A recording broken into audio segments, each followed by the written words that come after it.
본문에 등장하는 이스라엘 백성들은 당시 출애굽 2세대 백성들입니다.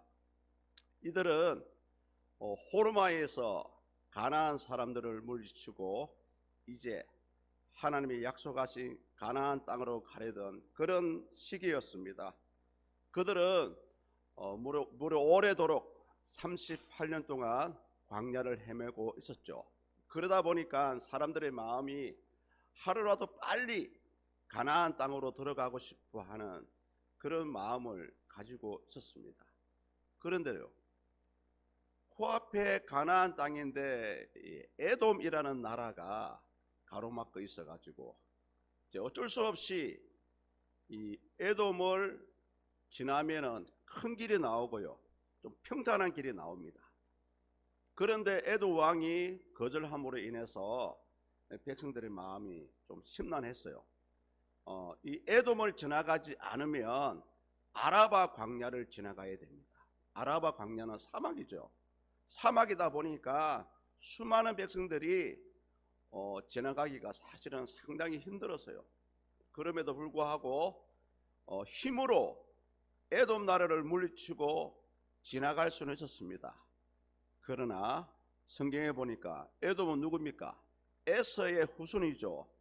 같은 동족이었기 때문에 하나님께서는 에돔을 물리치는 것을 허락하지 않고 이제 에돔을 우회해서 에돔 땅의 남쪽으로 내려와서 이제 아라바를 지나는 그런 길로 가게 되었습니다. 이 일 때문에 백성들의 마음이 굉장히 상함을 받았어요. 우리가 이 성경만 읽으면 당시 이 사람들이 왜 이렇게 마음이 상했을까, 또 하나님께 향해서 왜 이렇게 원망을 했을까 잘 이해가 되지 않습니다. 그러나 38년 동안 광야를 살아보십시오. 얼마나 힘들겠습니까? 물론 하늘에서 내려주신 신령한 만나를 매일매일 먹었습니다만 사람의 입맛이 그렇지 않잖아요. 때로는 고기도 먹어야 되고 때로는 커피도 마셔야 되고, 그러다 보니까 이스라엘 백성들이 굉장히 마음이 상할 수밖에 없었습니다. 본문 4절을 보시면 당시 이들의 마음을 잘 보여주고 있죠. 백성이 호로산에서 출발하여 홍해 길을 따라 에돔 땅을 우회하려 하였다가 길로 말미암아 백성의 마음이 상하니라. 홍해 길이 나오죠.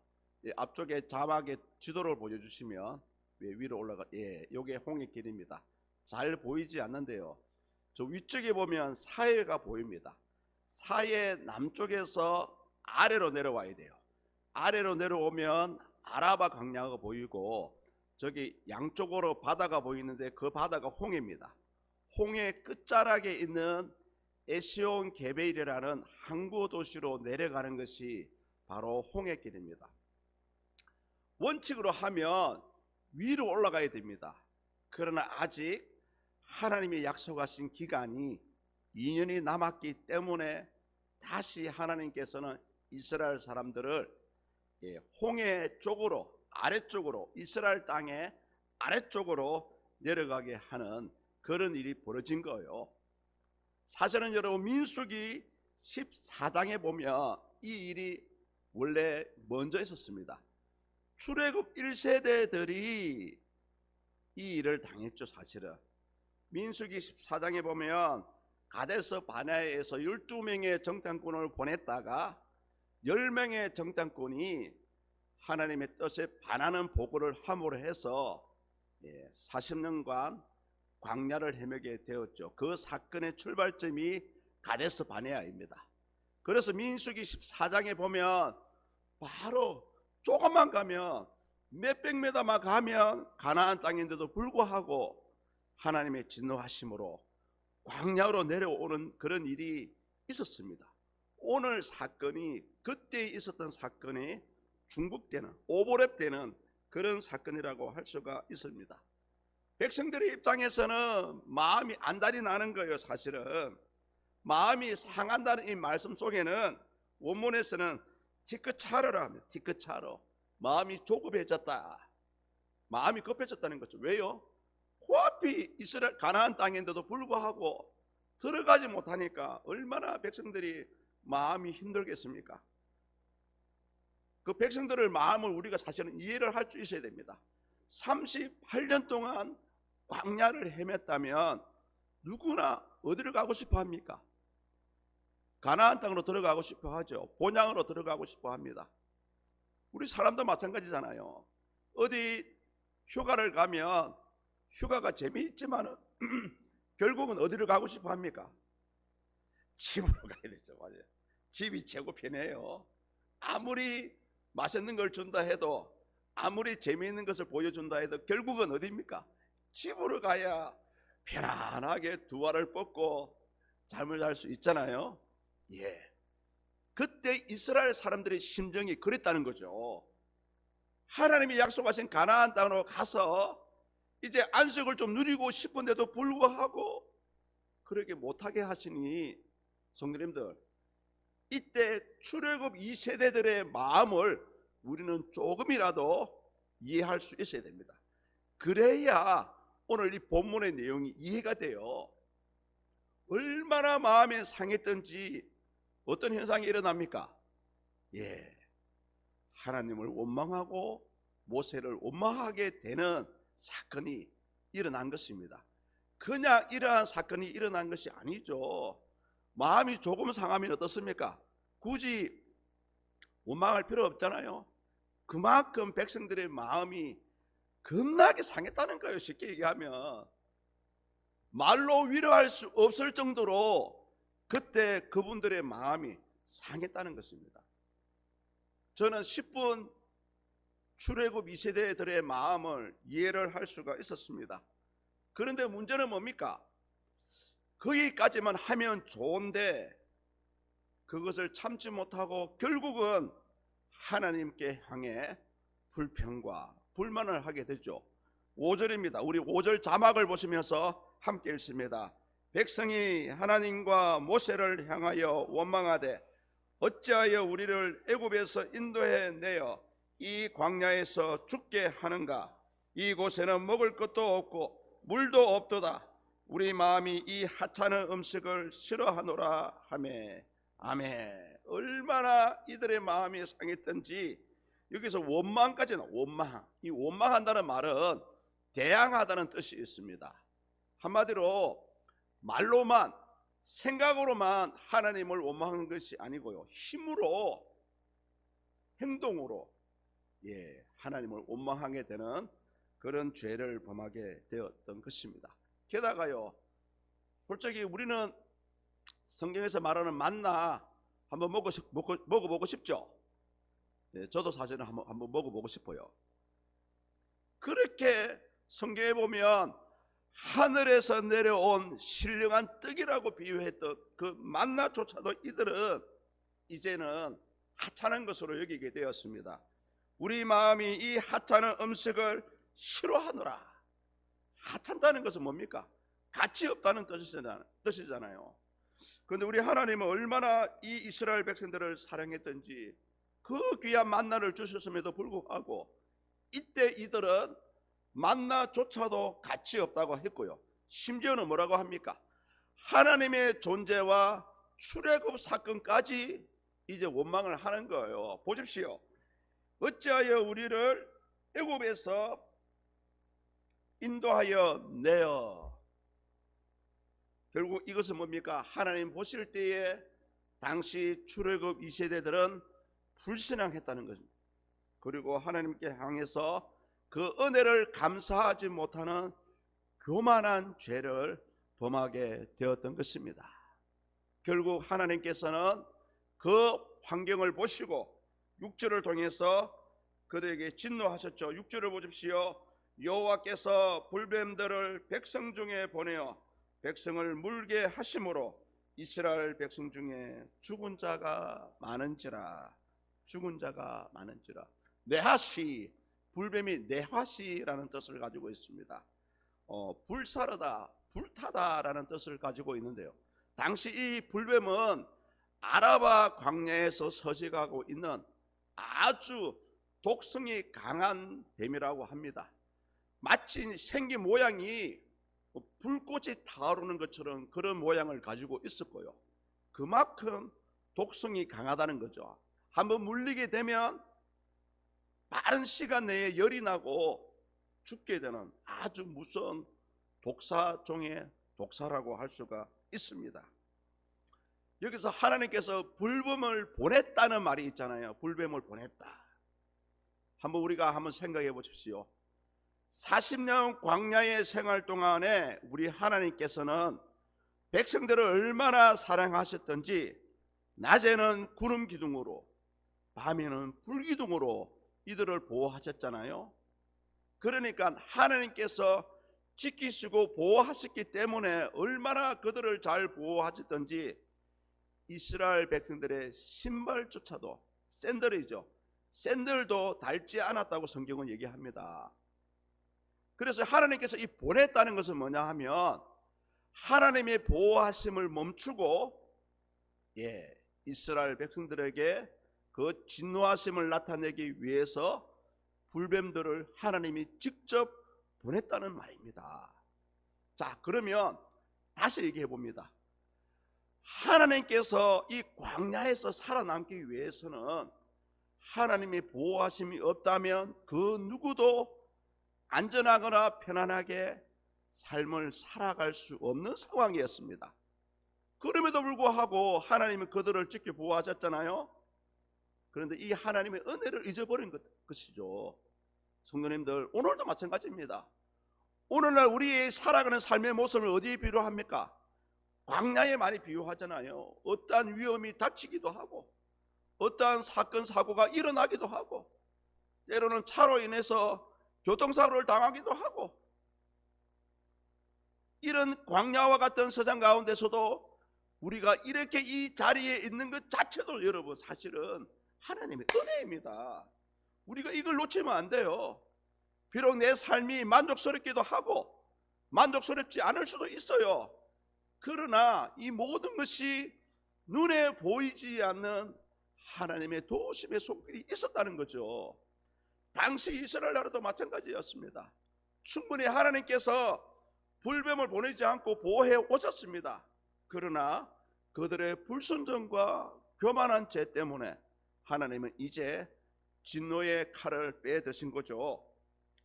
그런 고통 가운데 다행히 이스라엘 사람들은 하나님께 회개하고 모세에게 도움을 구하고 있습니다. 우리를 위해서 기도해 달라는 부탁을 드리고 있죠. 우리 다 같이 8절과 9절 함께 읽습니다. 여호와께서 모세에게 이르시되 불뱀을 만들어 장대 위에 매달아라. 물린 자마다 그것을 보면 살리라. 모세가 놋뱀을 만들어 장대 위에 다니 뱀에게 물린 자가 놋뱀을 쳐다본 적 모두 살더라. 아멘입니다. 불뱀의 형상을 한 것을 놋으로 만들어서 놋뱀을 만들어서 장대의 높이 위에 매달았습니다. 하나님의 요구는 아주 간단하면서도 명확합니다. 물린 자마다 그것을 보며 살리라. 아멘입니다. 성도님들 어떻습니까? 당시 저와 여러분들이 출애굽 2세대라고 생각하시고요. 내가 불뱀에 물렸습니다. 놋뱀을 쳐다봐야 됩니까? 말아야 됩니까? 모두가 놋뱀을 쳐다봤겠죠? 그렇지 않습니다. 모세의 이 말에 놋뱀을 쳐다본 자들도 있을 것입니다. 그러나 놋뱀을 쳐다보지 않고 죽은 자들도 많았습니다. 왜 그럴까요? 한번 상식적으로 한번 생각해 보십시오. 독사에 물리면 뭐부터 해야 됩니까? 독을 뽑아내고 소독하고 약을 발라야 되죠. 주사를 맞아야 되겠죠. 인간의 상식적인 생각들이 이들은 놋뱀을 쳐다보지 않았다는 거죠. 물론 모세의 이 말을 듣고 놋뱀을 쳐다본 자들은 그 순간에 치료를 받았습니다. 살았습니다. 그럼에도 불구하고 그 가운데서도 생명의 길이, 구원의 길이 있음에도 불구하고 노뱀을 쳐다보지 않고 스스로 구원을 받아들이지 않은 자들도 있었다는 사실이죠. 오늘날도 마찬가지입니다. 예수만 믿으면, 영접만 하면 구원을 받고 영생을 얻습니다. 아멘입니다. 그런데 그럼에도 불구하고 아직까지도 복음을 받아들이지 않는 사람들이 많잖아요. 왜 그렇습니까? 그들의 눈에는 이 땅의 삶만 보이는 겁니다. 이 땅의 삶만. 그러나 그렇지 않습니다. 우리가 사람이 잘 살다가 죽음의 순간을 보면 그 사람의 얼굴은 두 가지로 나누어집니다. 예수 그리스도를 영접하고 천국에 올라가는 사람의 얼굴은 그렇게 얼굴이 평안하고 천사와 같은 얼굴로 자기의 생을 마감합니다. 그러나요, 주님을 영접하지 않는 사람들은 그 얼굴이 찌그러져요. 그 얼굴만 쳐다봐도 머리가 아파요.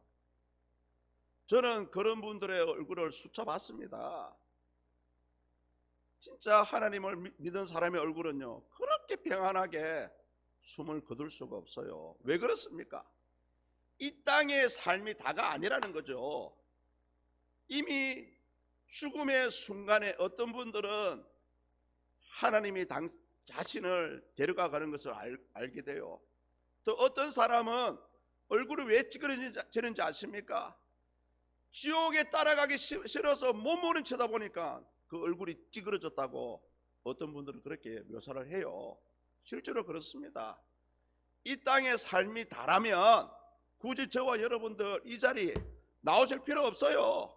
예수님 믿을 필요 없습니다. 열심히 일해서 번 돈 교회에 갖다 바칠 필요도 없어요.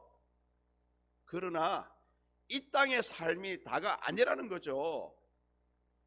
우리의 몸은 비록 땅으로 돌아갑니다. 그러나 우리의 영혼은, 예수를 믿는 자들은 영생으로, 예수님을 믿지 않는 자들은 영벌로, 영원한 형벌로 들어간다는 거예요. 그래서 시간 나실 때마다 단테의 신곡을 좀 읽어보십시오. 단테가 기록한 신곡을 읽어보시면 얼마나 지옥에 대해서 리얼하게 표현을 했는지요. 중요한 것은 뭡니까? 지옥에 들어가는 자는 소망이 없고요, 하루를 멀다 하고 매일마다 죽음의 고통을 그대로 당하는 것이 지옥입니다. 목사님, 우리 몸은 땅에 들어갔는데 어떻게 고통을 느끼십니까? 똑같이 느낍니다. 우리 영혼이 이 땅에서 느꼈던 희락과 기쁨과 슬픔과 고통을 동일하게 느낀다니까요. 만약에 동일하게 느끼지 않으면 우리가 천국 갔을 때 어떻게 기쁨을 누리고 하나님께 감사가 나올 수 있습니까? 이 땅에서 누리던 동일한 그 느낌을 그대로 느낀다는 말씀이죠. 당시 높이 달린 노뱀을 쳐다본다는 것은 뭡니까? 하나님의 말씀을 믿고 신뢰하고 순종한다는 그런 의미를 가지고 있습니다. 노뱀 자체에 무슨 효과가 있습니까? 노뱀은 아무것도 아닙니다. 그러나 그 노뱀 뒤에 있는 하나님의 약속의 말씀이 있었기 때문에 노뱀을 쳐다보는 자마다 치료를 받았던 것입니다. 마찬가지입니다. 그래서 성경은 이 노뱀을 우리가 어디에 비유합니까? 십자가의 높이에 달리신 예수님을 예표한다고 우리 모두는 그렇게 알고 있습니다. 예수님은 우리를 살리시기 위해서 마치 노뱀이 높이 달린 것 같이 십자가에 높이 달렸었습니다. 오늘날도 마찬가지입니다. 예수님은 우리 모든 인류의 죄를 사하시기 위해서 십자가의 사건을 감당하셨습니다. 그런데요, 그런 사실을 우리는 알고 있음에도 불구하고 어떤 사람들은 그 사실을 믿고 하나님의 백성으로 살아갑니다. 그러나 어떤 사람들은 그 사실을 인정하지 않고 하나님의 백성이 아니라 어둠의 자식으로 지금도 살아가고 있죠. 요한복음 3장 14절과 15절입니다. 모세가 광야에서 뱀을 든 것 같이 인자도 들려야 하리니 이는 그를 믿는 자마다 영생을 얻게 하려 하심이더라. 아멘.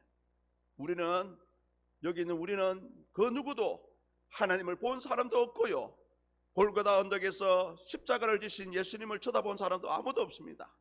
그러나 이미 말씀에 나와 있기에 우리는 그 말씀을 들었고 이제는 믿고 우리는 그 말씀을 받아들였습니다.